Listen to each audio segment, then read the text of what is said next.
Crăciuniță ce-am aflat, Moș Crăciun anul ăsta s-a schimbat, că e prea bătrân și nici sacul plin nu mai poate să-l ridice. Ci că moșul cel nou e mai frumos, e mai tânăr, înalt și musculos, și într-un deget ia o de sagă grea. Însă noi,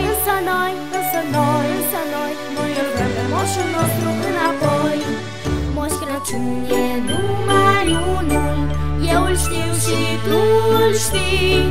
Lângă brad el ne adună, ca să-i spunem poezii. Moș Crăciun e numai unul și noi altul nu dorim. Hai să mergem împreună, ca să spunem că-l iubim.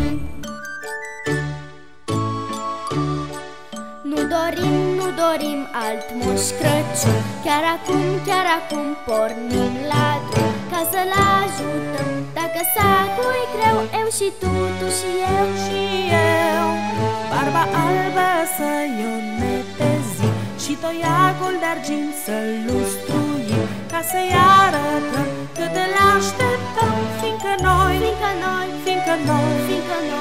îl vrem pe moșul nostru înapoi. Moș Crăciun e numai unul, eu îl știu și tu îl știi. Lângă brad el ne adună, ca să-i spunem poezii. Moș Crăciun e numai unul și noi altul nu dorim. Hai să mergem împreună, ca să-i spunem că-l iubim.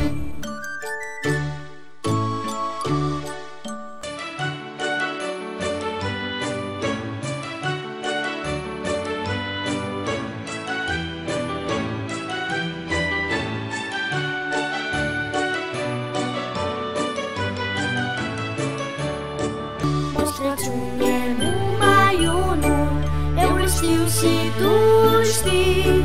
Lângă brad el ne adună, ca să-i spunem poezii.